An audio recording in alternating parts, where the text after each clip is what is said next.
How'd you become that guy? You know what? I grew up not that guy. Yeah. So a lot of people put a title on me. They want to, they see me now. They see me now as the guy that with his shirt off who can do 4,030 pull-ups in 17 hours, who can run 205 miles in 39 hours, who can do all this crazy shit. But what they don't understand is they don't understand the journey that it took me to get to this point. And what got me to this point was I was just the opposite of what I am today. I was that guy who ran away from absolutely everything that I got in front of me. But not many people knew that. I had two people. Like the real me was like this very scared, insecure, stuttering, got beat up by his dad, all this kind of stuff. And then I built this fake person that walked around like my shit didn't stink, you know? Right. Yeah, so that's kind of how I did it. You have to know who you can be at certain times of your life. No one knows who they are. Because if you knew who you were right now, you'd be really limited. You know, because life is about change. You'll be then 5 years from now, you'll be a different person, won't be this person. So we're going to have to develop some kind of emotional intelligence and just learn to, as time goes on, grasp what's ever going on and just form with it. As it change, you change with it. Because it's very difficult when times change to change with the times. Right. And you have to be conscious of that. And the times is not the people around you. The time is the development and time you have left on this planet that you have to develop who you are. I just can't let it do it anymore. I'm gonna have setbacks, I know. But if I'm feeling bad, that doesn't mean I'm doing bad. That doesn't mean I am bad. That doesn't mean that I can't still take some action. Because yeah, nothing changes and nothing changes, man.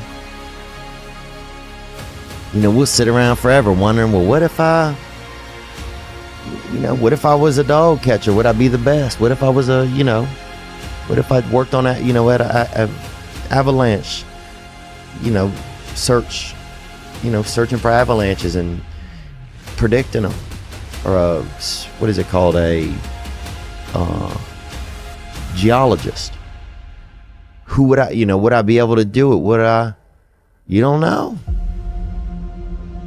Until you say, yeah, I'm gonna take action. Nothing changes if nothing changes, man. And I'm not preaching at you. I'm just, I just want to remind you, because I've spent a lot of time in my life sitting around wanting things to change. Motivation is a feeling that comes and goes, and it doesn't matter whether it's there or not. Discipline is infinitely more important. So no matter how you feel, get up and do what you're supposed to do. That's it. And that's discipline. It's not motivation. If you only did what you were supposed to do when you were motivated to do it, that's leaving it to chance. But if you're disciplined, you go do what you're supposed to do. That's the way it works. There is no passion to be found playing small and settling for a life that's less than the one you're capable of living. I'm sure people have told you to make sure you have something to fall back on. Make sure you got something to fall back on, honey.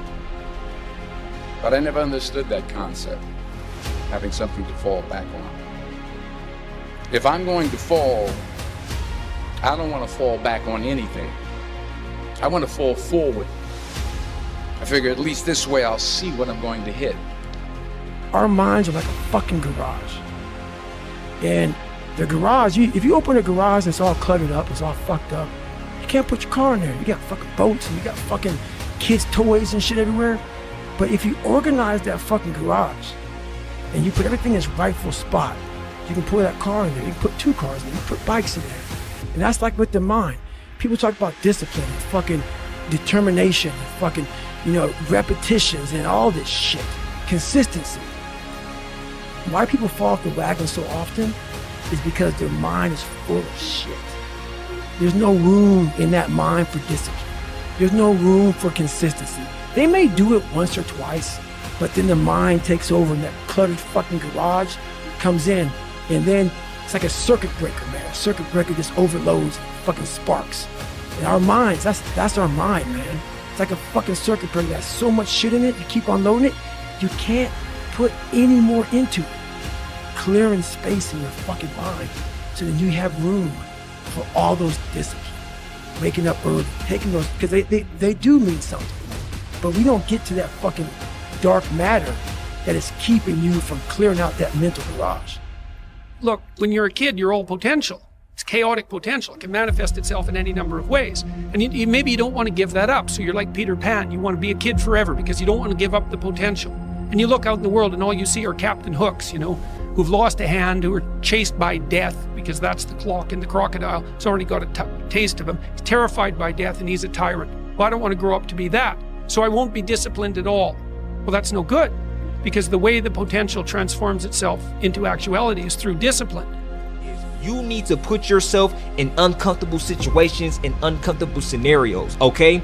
If you do easy things, you will have a hard life. If you do hard things, you will have an easy life. Let me say it again. If you do easy things, you will have a hard life. If you do hard things, you will have an easy life. As a man, you have to understand that we as men, we do better in environments where we are uncomfortable, okay? You put pressure on a rock, it turns into a diamond. Let me show you this. We all live inside a bubble, right? This is our world. We go to church here, we work over here, we go get our coffee over here, we go to this park over here, we usually go over here to, hang out with friends. This is our favorite club. This is our world. This is our favorite spot on the beach. We all live in this bubble. What you gotta do to get the life that God wants you to have, you gotta put more air in your bubble. You got to blow your bubble up. Expand yourself. Take yourself out your comfort zone. Do not live in your bubble. Put some more air in your bubble. If you stay in your comfort zone, that's where you will fail. You will fail in your comfort zone. Success is not a comfortable procedure. It is a very uncomfortable thing to attempt. So you got to get comfortable being uncomfortable if you ever want to be successful. Start putting some pressure on. Put some pressure on yourself. Get out here and get about it. Look, I'd love to sugarcoat this thing for you. I'd love to tell you, look, you can go out here and get rich, do a couple of things. That ain't happening.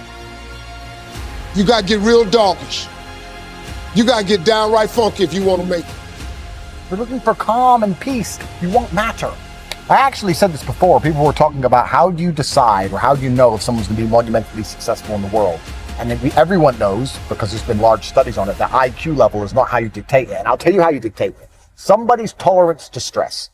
The better you are at dealing with stress, the more successful you will be, because as you climb up the ladder, the stress level increases. It is a direct positive correlation between success and stress. They go together. There's no light without dark. The more money you're paid, the more important you are, the bigger your problems. They said it, more money, more problems. It goes together. I'm not complaining, because I'm prepared to handle those problems. But as you get bigger and larger and larger and larger, the pressure is heavier and heavier. So I'm going deeper in the ocean. As you go deeper in the ocean of success, the pressure around you gets stronger. Only the strongest submarines can make it to the bottom. If you don't fail, you're not even trying. I'll say it again. If you don't fail, you're not even trying. My wife told me this great expression. To get something you never had, you have to do something you never did. I would like to know when you're in that moment failing and you have to keep going, what do you say to yourself? What if? A lot of times I'll be in a 200-mile run or something like that, and I'm all jacked up. Body's broken, mind's broken, spirit's broken. I start to say, what if I can pull this off? When I first walked into the Navy SEAL recruiter's office, he looked at me and said, there's only been 35 African Americans in 70 years make it through. You know what I said to myself? What if I can be the 36th? It's the what if I can pull off a fucking miracle. What if I can become someone that no one thinks I can be? And just me talking about that, I have the hair going up on my arms because it makes me just like, what if I can be that guy that people who call nigger and this and that, and now I'm speaking at Tom Ferry's fucking event.